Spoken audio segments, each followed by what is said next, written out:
नमस्कार, चंडीगढ़ से आपका स्वागत है। मैं हूं आरजू। आइए सबसे पहले नजर डालते हैं कुछ अहम खबरों पर। राष्ट्रीय मानवाधिकार आयोग ने दिल्ली, हरियाणा, पंजाब और उत्तर प्रदेश के मुख्य सचिवों से की बैठक। बढ़े प्रदूषण और इसके उपायों के बारे में मांगी जानकारी।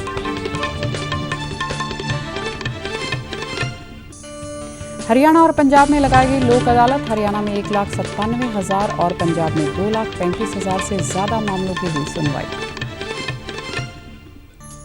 और हरियाणा में पंचायत चुनाव के दूसरे चरण में 82.2% मतदान। तीसरे और अंतिम चरण का मतदान 22 नवंबर से। अब समाचार विस्तार से। राष्ट्रीय मानवाधिकार आयोग ने दिल्ली और राष्ट्रीय राजधानी क्षेत्र में इस महीने की 10 तारीख को वायु प्रदूषण की खतरनाक स्थिति के बारे में दिल्ली, हरियाणा, पंजाब और उत्तर प्रदेश के मुख्य सचिवों से जानकारी ली। इस दौरान आयोग ने चारों राज्यों से कहा कि सरकार की विफलता के कारण ही दिल्ली, पंजाब, हरियाणा और उत्तर प्रदेश में पराली जलाने की घटनाएं हो रही हैं। किसान मजबूरी में पराली जला रहे हैं। राज्य सरकारों द्वारा किसानों को फसल कटाई की मशीनें उपलब्ध कराई जानी चाहिए ताकि पराली की समस्या से छुटकारा मिल सके। कोई भी राज्य पराली जलाने के लिए किसानों को दोष नहीं दे सकता। मामले की अगली सुनवाई 18 नवंबर को होगी।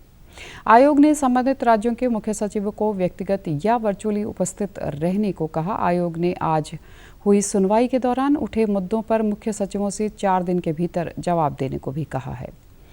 वहीं चंडीगढ़, हरियाणा, पंजाब और आसपास के क्षेत्र में हवा चलने से एयर क्वालिटी इंडेक्स में कमी आई है। पंचकुला में AQI 119, मोहाली 96 और चंडीगढ़ में 112 रहा। हरियाणा के हिसार जिले में AQI 214 के पार रहा। इस दौरान लोगों ने आंखों में जलन और सांस लेने में तकलीफ की शिकायतें की हैं। वहीं मिस्र में हुए जलवायु सम्मेलन COP27 में पर्यावरण सचिव लीला नंदन ने कहा कि विकास कार्यों में अनुकूल शीर्ष प्राथमिकता होनी चाहिए। उन्होंने कहा कि पारदर्शिता और निवेशकों का विश्वास बढ़ाने के लिए एक वैश्विक आधार तैयार करना अनुकूलन तत्परता की दिशा में महत्वपूर्ण कदम है। हरियाणा के 9 जिलों में पंचायत चुनाव का दूसरा चरण कल शांतिपूर्ण मतदान के साथ संपन्न हो गया। पंच सरपंच के 28,338 पदों के लिए रिकॉर्ड 82.2% मतदान हुआ, जो कि प्रथम चरण से 0.2% अधिक है। सिरसा जिले में सर्वाधिक 85.3% मतदान हुआ। वहीं सोनीपत और रोहतक जिले में सबसे कम मतदान हुआ। सुबह करीब 7 बजे शुरू हुए मतदान में पहले 2 घंटे में 6.3% ही मतदान हुआ। रात तक मतदान आंकड़ा बढ़कर 82.2% तक पहुंच गया। इस दौरान प्रदेश में कई जगहों पर EVM में तकनीकी खराबी के कारण मतदान आधे से 1 घंटे तक रोकना पड़ा। दूसरे चरण में 47.36 लाख मतदाताओं में से 38.91 लाख ने वोट डाला। अब तीसरे और आखिरी चरण में फरीदाबाद, पलवल, फतेहाबाद और हिसार में चुनाव होंगे। 22 नवंबर को जिला परिषद व ब्लॉक समिति और 25 नवंबर को पंच सरपंच के लिए मतदान होगा। सभी जिला परिषदों व ब्लॉक समिति सदस्यों का परिणाम 27 नवंबर को घोषित किया जाएगा। हरियाणा के 13 जिलों में कल लगाई गई राष्ट्रीय लोक अदालत में सिविल, आपराधिक, वैवाहिक, बैंक वसूली आदि से संबंधित 1,97,727 मामलों की सुनवाई हुई। इनमें से 1,16,749 मामलों का निपटारा किया गया। वहीं पंजाब में फिजिकल और ऑनलाइन ढंग से राष्ट्रीय लोक अदालत लगाई गई। विभिन्न जिलों में से 445 बेंचों में लगी लोक अदालत में कुल 2,35,534 केस सुनवाई के लिए पेश हुए। इस दौरान लंबे समय से लटकते आ रहे मामलों पर सुनवाई की गई। हरियाणा राज्य विधिक सेवा प्राधिकरण के कार्यकारी अध्यक्ष और पंजाब एवं हरियाणा हाईकोर्ट के न्यायमूर्ति ऑगस्टिन जॉर्ज मसी ने वीडियो कॉन्फ्रेंसिंग के माध्यम से लोक अदालतों की निगरानी की। उन्होंने कहा कि पंचायत चुनाव के चलते 9 जिलों में 26 नवंबर को लोक अदालत लगाई जाएगी। वहीं पंजाब राज्य कानून सेवा अथॉरिटी के मेंबर सचिव अरुण गुप्ता ने विशेष तौर पर जुडिशियल कोर्ट कॉम्प्लेक्स रोपड़ वे केंद्रीय जेल का दौरा किया। अतिरिक्त मेंबर सचिव स्मृति धीर ने संगरूर के जुडिशियल कोर्ट कॉम्प्लेक्स का दौरा किया। इस दौरान उन्होंने लोक अदालत के फायदों के बारे में जागरूक किया और मुकदमेबाजों को अपने मामलों का इनके द्वारा निपटारा करने की अपील की। हरियाणा के राज्यपाल बंडारू दत्तात्रेय ने कहा कि भारत को आत्मनिर्भर बनाने के लिए विद्यार्थियों को नए इनोवेशन पर फोकस करना होगा। उन्होंने कहा कि जहां डिमांड ज़्यादा होगी वहां सप्लाई भी ज़्यादा होनी चाहिए, जिसकी भरपाई केवल नए इनोवेशन के माध्यम से हो सकती है।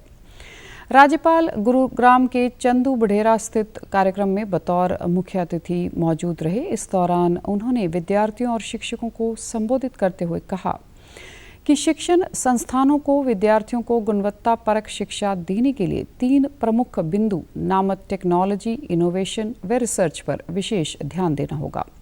आज टेक्नोलॉजी व इंटरनेट का युग है, जिसके आधार पर वैश्विक स्तर पर बड़े परिवर्तन हो रहे हैं। राज्यपाल ने विद्यार्थियों से नए इनोवेशन पर बल देते हुए कहा कि आज वैश्विक स्तर पर कोई भी स्पर्धा बिना नए इनोवेशन के संभव नहीं। बंडारू दत्तात्रेय ने कहा कि नई शिक्षा नीति रोजगार प्रदान करने वाली नीति है, जिसमें हमारे नैतिक मूल्यों को कायम रखने के लिए विशेष ध्यान दिया गया है। वर्तमान ज़रूरतों के हिसाब से तैयार की गई राष्ट्रीय शिक्षा नीति को हरियाणा सरकार ने इसी आधार पर 2025 तक पूरी तरह लागू करने का निर्णय लिया है। इसके साथ साथ प्रदेश में शिक्षा के क्षेत्र में और सुधार के लिए इस वर्ष 20,000 करोड़ रुपए से भी अधिक राशि का बजट में प्रावधान किया है। उन्होंने कहा कि सभी सरकारी विश्वविद्यालयों में incubation centre, innovation centre, placement centre स्थापित किए जा रहे हैं। पीजीआई चंडीगढ़ के डायटेटिक्स विभाग ने nutrition society of India Chandigarh chapter के सहयोग से भार्गव ऑडिटोरियम में गैस्ट्रो इंटेस्टाइनल डिसऑर्डर में चुनौतियों और पोषण संबंधित रणनीतियां व रोकथाम विषय पर एक सतत पोषण शिक्षा का आयोजन किया। इस कार्यक्रम का उद्घाटन पीजीआई चंडीगढ़ के निदेशक प्रोफेसर विवेक लाल ने किया। इस दौरान उन्होंने कहा कि इस सीएनआई में ट्राई सिटी के साथ साथ पंजाब, हरियाणा, हिमाचल प्रदेश और दिल्ली के डॉक्टर, पोषण विशेषज्ञ, आहार विशेषज्ञ और छात्रों समेत करीब 600 प्रतिनिधियों ने भाग लिया। I just wanted to thank each and every person who was responsible for having kept our patients in good health by making impeccable, I won't say impeccable, by going an extra mile to ensure that the food that they get is not only nutritious but on par with what is expected. And I can tell you, don't forget that we are a government hospital.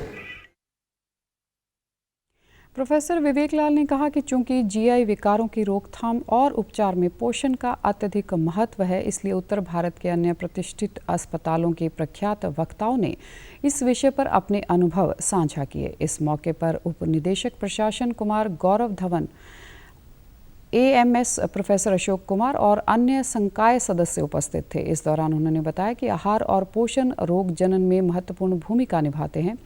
कई gastro intestinal रोगों में चिकित्सीय विकल्प के रूप में जाने जाते हैं। भोजन की मात्रा, इसका रूप, भोजन की आवृत्ति और आहार संरचना की जीआई कार्य पर महत्वपूर्ण प्रभाव पड़ता है।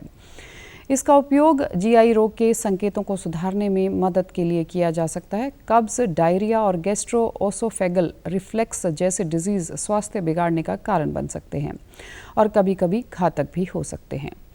प्रधानमंत्री नरेंद्र मोदी ने 27 नवंबर को आकाशवाणी पर अपने मन की बात कार्यक्रम के लिए लोगों से विचार और सुझाव साझा करने का आग्रह किया है। यह मासिक रेडियो कार्यक्रम की 95वीं कड़ी होगी। एक ट्वीट में श्री मोदी ने कहा कि मन की बात कार्यक्रम देश भर के विभिन्न सुझावों और विचारों से समृद्ध होता है तथा सामूहिक प्रयासों की प्रेरणा देता है, जिससे समाज में सकारात्मक बदलाव आए हैं। उन्होंने कहा कि वह इस महीने की कड़ी के लिए लोगों से सुझाव प्राप्त करने के उत्सुक हैं। लोग नमो ऐप, MyGov ओपन फोरम पर अपने विचार साझा कर सकते हैं। वे टोल फ्री नंबर 1800-11 पर भी डायल कर प्रधानमंत्री के लिए अपना संदेश हिंदी या अंग्रेजी में रिकॉर्ड करा सकते हैं। लोग 1922 पर मिस्ड कॉल भी दे सकते हैं और SMS लिंक प्राप्त होने पर सीधे प्रधानमंत्री को अपने सुझाव दे सकते हैं। अब खबरें फटाफट। भारतीय निशानेबाज मेहुली घोष ने दक्षिण कोरिया में हो रही एयरगन प्रतियोगिता में 10 मीटर एयर राइफल स्पर्धा का स्वर्ण पदक जीता। जूनियर वर्ग में तिलोत्तमा सेन ने नैन्सी को 17-11 से हराकर स्वर्ण पदक जीता। पर्यावरण के लिए हानिकारक ग्रीन हाउस गैसों के उत्सर्जन के लिए केवल कोयला ही नहीं, जीवाश्म ईंधन को भी जिम्मेदार ठहराया जाए। भारत ने संयुक्त राष्ट्र जलवायु परिवर्तन संधि में शामिल देशों के 27वें सम्मेलन की अपील। केंद्रीय रक्षा मंत्री राजनाथ सिंह ने हरियाणा के झज्जर जिले के गांव कुलाना में किया 16 फुट ऊंची सम्राट पृथ्वीराज चौहान की प्रतिमा का अनावरण। मुख्यमंत्री मनोहर लाल और प्रदेश अध्यक्ष ओपी धनखड़ भी रहे मौजूद। प्रधानमंत्री नरेंद्र मोदी कल इंडोनेशिया के बाली में होने वाले 17वें G20 शिखर सम्मेलन में भाग लेने 3 दिवसीय दौरे पर होंगे रवाना। और आप हमारे समाचार YouTube channel DD news Chandigarh, Facebook DD news Chandigarh और Twitter handle DD news CHD पर भी देख सकते हैं। इसी के साथ चंडीगढ़ से समाचारों का सिलसिला समाप्त होता है। नमस्कार।